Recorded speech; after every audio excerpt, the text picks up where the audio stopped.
Vamos ao assunto. Uma distribuidora contestou as tarifas de Donald Trump ao Brasil na primeira ação apresentada lá na Justiça Americana contra o tarifaço.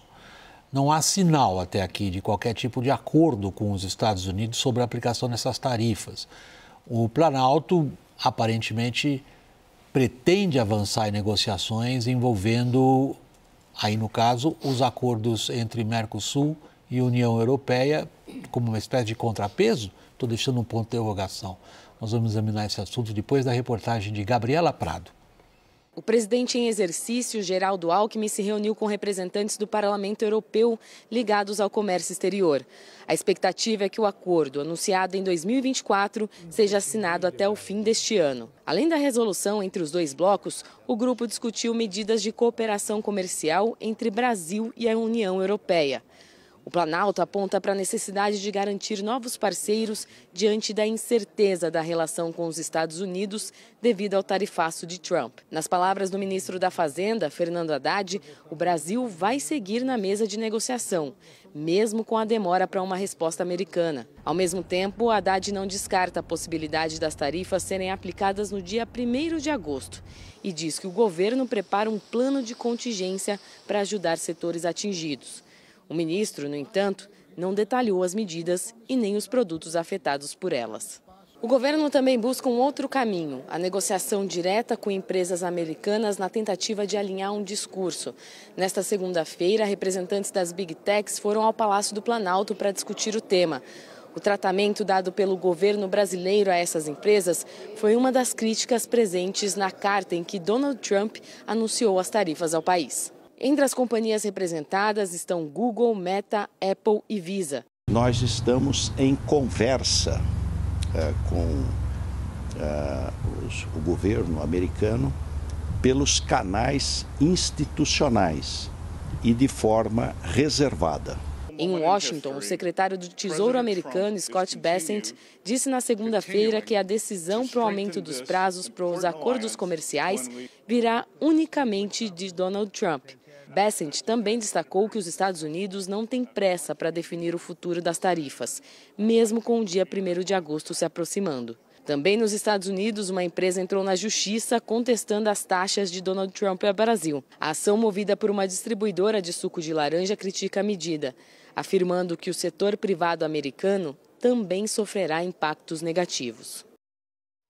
Raul, você esteve participando de reuniões representando um setor vital para a economia brasileira, que é o da mineração. Você pode nos dar uma ideia de qual é o tamanho dessa negociação, para onde ela está caminhando, o que está acontecendo?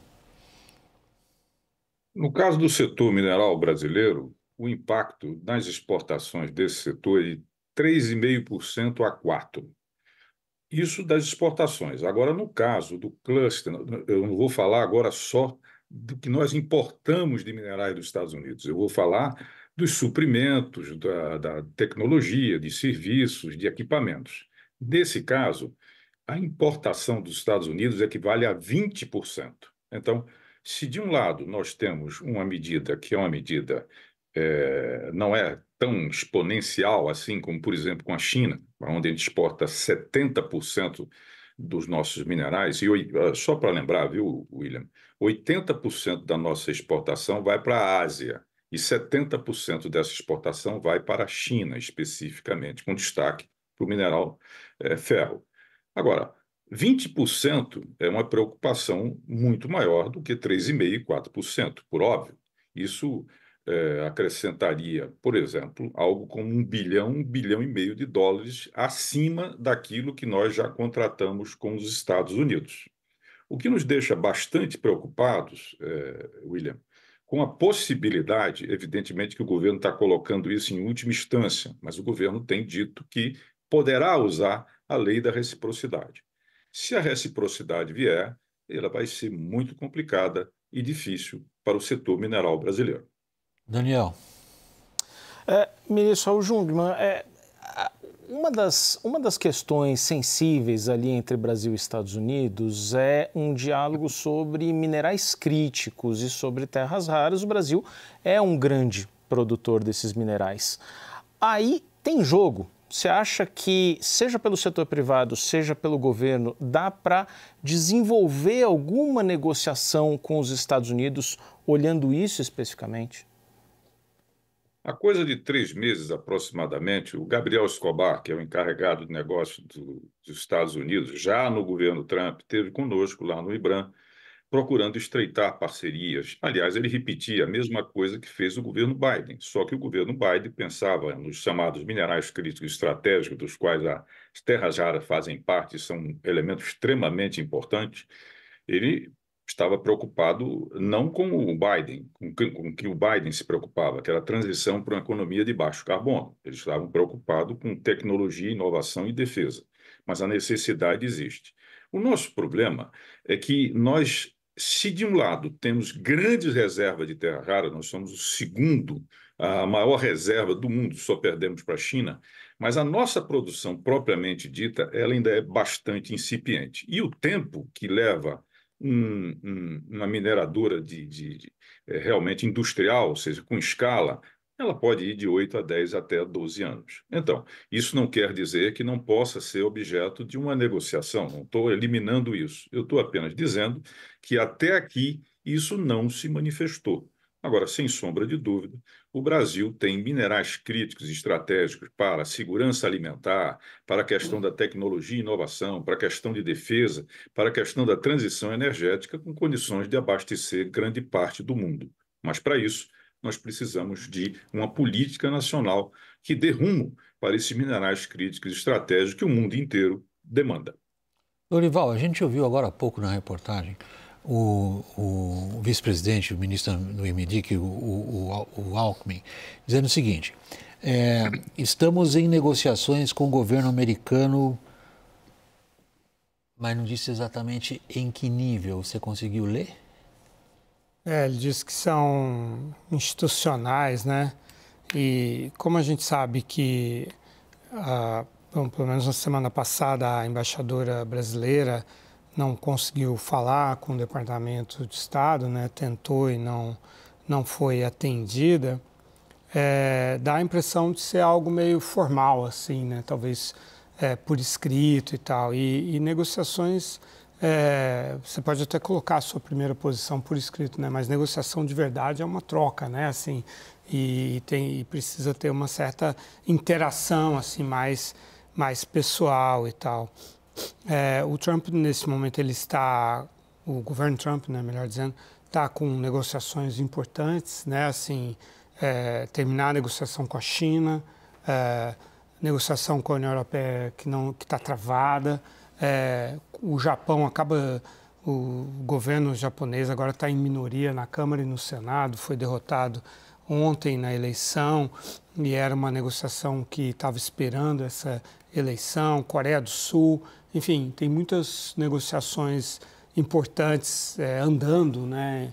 De maneira que eu acho que o Brasil, como tem esse ingrediente político, que não está presente nos outros casos, eu acho que o Brasil vai ser colocado aí, vou dizer uma coisa, vai soar um pouco dura, mas vai deixar o Brasil sangrar um pouco enquanto resolve com os outros países. Mas, William, essa é a apuração que eu tenho agora de noite, né? Tem um grupo de empresários de altíssimo nível que está tentando se colocar ali como uma alternativa de conversa com as empresas americanas, com a Casa Branca, gente que já lida há muitos anos com o comércio entre os dois países na representação de empresas, e a sinalização que eles tiveram agora à noite foi de que a tendência é que a tarifa de 50% seja confirmada no dia 1º de agosto, deixa sangrar, como diz o Lorival, por alguns dias ou até algumas semanas, coloca o Brasil numa situação mais vulnerável para aí começar alguma negociação. E essa sinalização da Casa Branca veio também com alguns outros sinais. Primeiro, não conseguem identificar qual é a lista de demanda que os Estados Unidos teria para fazer a barganha comercial. Não está claro. Tem algumas coisas óbvias, etanol, a questão das big techs, mas objetivamente não está identificado. Segundo, o Brasil não é uma prioridade para os Estados Unidos. Agora o Lorival acabou de colocar aqui, União Europeia, Japão, China, enfim, o Brasil vai lá para o final da fila. Índia também. Índia, exatamente, Índia. Então, é uma preocupação maior, assim, enquanto o governo Lula não encontrar uma solução que não passe por essa campanha do inimigo externo, a leitura é de que o diálogo vai ficar quase que num impedimento, mas que a sinalização é essa. Deixa os 50%, sangra um pouco, o Brasil fica mais vulnerável e a gente aí parte para alguma negociação. A gente está no 11º dia, né? O William, do tarifaço foi no dia 10 de julho, né? 9 de julho, né? Foi o tarifaço contra o Brasil. Então estamos no 12º dia. E hoje também, na sexta-feira, no próprio final de semana, eu venho questionando, principalmente Itamaraty e MDIC, sobre estar, pelo menos, sendo pensada uma comitiva, né? Uma missão oficial do governo brasileiro para Washington, e não. Oficialmente a resposta é não. Oficialmente a resposta é de que o governo brasileiro está esperando a resposta ou o sinal do Trump das duas manifestações formais que o Brasil encaminhou. Uma no dia 16 de maio, portanto numa data pré-tarifaço, e a outra na terça-feira, segunda-feira da semana passada, que foi a carta que o Alckmin relatou indignação, mas ao mesmo tempo se disse aberto ao diálogo. Ou seja, o Lorival acho que falou aqui na semana passada, né, que será que o governo brasileiro quer negociar? Porque negociar, se você está... É igual a gente com fonte, né? Repórter, né? Com fonte, você ficou obcecado, o cara tem que falar com você. Você vai pra cima, você vai lá, bate na porta, enche o saco, desculpa a expressão, mas você vai pra cima. Quem quer, né? Quem quer, eu quero negociar. Não quer negociar? Daí estamos aí na 5º, 6º dia de reunião com empresários, todo respeito ao Jungmann, né? Mas assim, as reuniões com empresários, setor privado tem que acontecer, ok.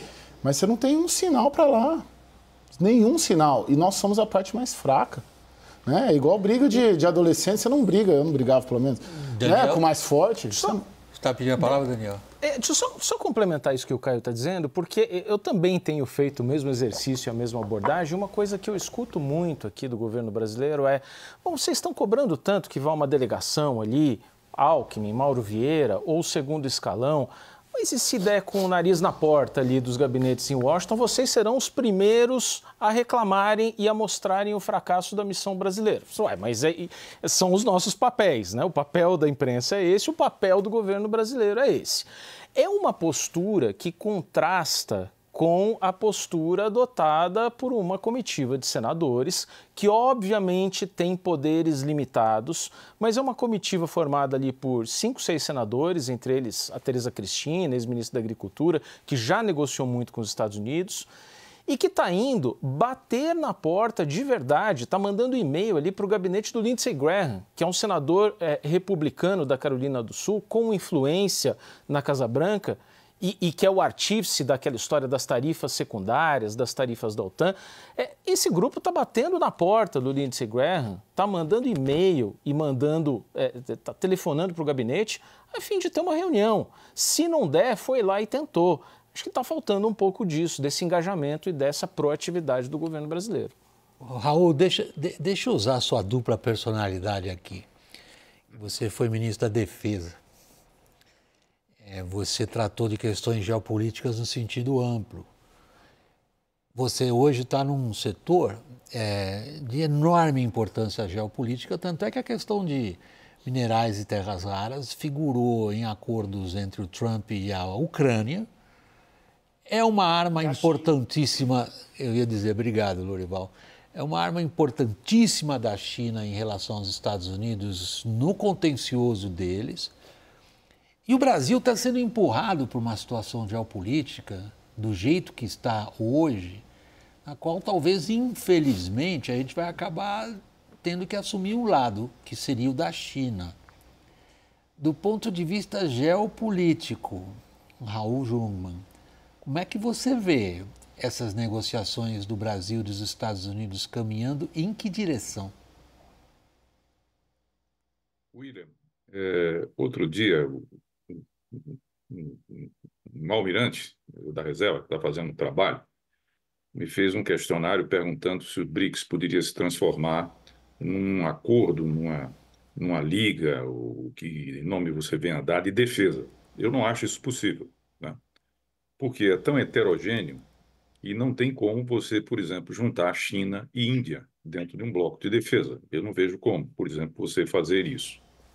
O que eu vejo nesse momento é que você está vivendo uma enorme desordem na governance, como eu disse aqui anteriormente. De permeio, você tem um processo de rearmamento, que aqui não vou detalhar, mas que você conhece muito bem, e, além disso, o ano de 2024 foi o ano mais conflitivo em termos de conflitos entre nações nos últimos 70 anos, segundo o CIPRE, que é aquele instituto que você conhece tão bem, que se dedica a analisar conflitos políticos, armamentos e etc, etc. Foram 61 conflitos partilhados por 33 países. Então, nós estamos vivendo um momento que é um momento assim de praticamente, talvez exagerando nos termos, mas um momento em que nós estamos vendo que aquilo tudo que foi construído, né, nas últimas décadas, né, sob governance, está indo para o espaço. Então, eu acredito que geografia é destino. Nesse sentido, eu quero deixar bem claro que nós fazemos parte do hemisfério ocidental, aliás, especificamente do hemisfério sul. Nós estamos muito mais próximos dos Estados Unidos do que, pelo menos geograficamente, estamos próximos, por exemplo, da Rússia ou, por exemplo, da China. Com isso, eu não estou querendo dizer que necessariamente nós não devamos estabelecer relações e prioridades com esses países, longe disso. Mas lembro sempre, geografia é destino. E aí nós temos que entender que, nesse contexto, né, nós temos que procurar, digamos, as cartas necessárias, suficientes para sentar na mesa. Hoje, nós tivemos uma conversa, uma call com o senhor vice-presidente da República. E ele deixou duas coisas claras, eu vou acrescentar uma terceira antes de devolver a palavra. A primeira delas é o seguinte, que ele gostaria de ter mais tempo. Está correto ele? Está corretíssimo. Ele tem o quê? Mais 9 dias, talvez, não sei, 9, 10 dias, né? É a primeira observação. Ele gostaria de ter 60, 90 dias, mas isso sabemos todos que uma negociação não se faz sozinho, se faz com a outra parte. Depende do que a outra parte também, como é que ela quer jogar o jogo, com que cartas ela tem na mão. Um outro aspecto que me chamou também a atenção é de que ele considera que até o dia 1º de agosto, do ponto de vista de que ele nos relatou, não existe negociação na prática, ou seja, negociação com o outro. O que você tem é mais ou menos a estruturação, né, a organização. Estamos vivendo um processo que é um processo organizacional, mas que, de fato, o início disso tudo dar-se-á depois do dia 1º. E a última coisa que eu queria lembrar, eu te prometi 3 e com ela eu encerro, é exatamente o seguinte. É que eu dizia ainda há pouco que 80% das exportações minerais, estou retornando ao campo mineral, é destinado à Ásia. E, embora isso não esteja escrito, que eu vou dizer agora, mas foi falado pelo próprio Trump, ele pretende que aqueles que negociam tanto com a Rússia, né, que ele quer forçar a fazer um acordo com a Ucrânia, como também com a China, poderão ser, digamos, vou chamar, não sei se certo ou errado, de tarifas cruzadas. Ou seja, se você negocia com a Rússia, se você negocia com a China, você pode sofrer uma tarifa de 100%, que é absurda, simplesmente, paralisaria tudo. Mas, enfim, lembrando que 80% dos nossos minerais são exatamente destinados à Ásia e 70% à China. Isso, embora não escrito, isso é muito grave e nos preocupa bastante. E, por fim, eu acho que, nesse momento, cabe a iniciativa ao Congresso e, sobretudo, ao setor empresarial, nesse interregno que nós temos aí, se movimentarem, agirem e chegarem até os Estados Unidos. E, aproveitando que você não me interrompeu até aqui, a respeito do que o Caio falou e que outros falaram, é o seguinte, eu acho que a nossa ação devia ter começado muito antes. Ou seja, na medida em que se sabia que Bolsonaro, sabia que Paulo Figueiredo estavam batendo em portas nos Estados Unidos, por que é que nós não fomos exatamente checar que portas eram essas, o que é que se tinha ouvido e, efetivamente, sendo o caso, se desmentir e mostrar a realidade para os americanos? Talvez não tivéssemos chegado até aqui. Só um ponto final aqui, né? Esse é um tema que a gente... A última palavra é da Thaís aqui, tá, Raul? Não, só lembrando que a última palavra não é a da Thaís, a última palavra é de Donald Trump, né? Todas as conversas sempre lembram isso, né? A gente fica trazendo aqui ponderações, sinalizações, possibilidades, mas no final das contas, quem vai decidir do lado de lá é Donald Trump. E aqui no Brasil, qualquer tentativa de persuasão do governo de buscar uma saída, quem vai decidir é o presidente Lula.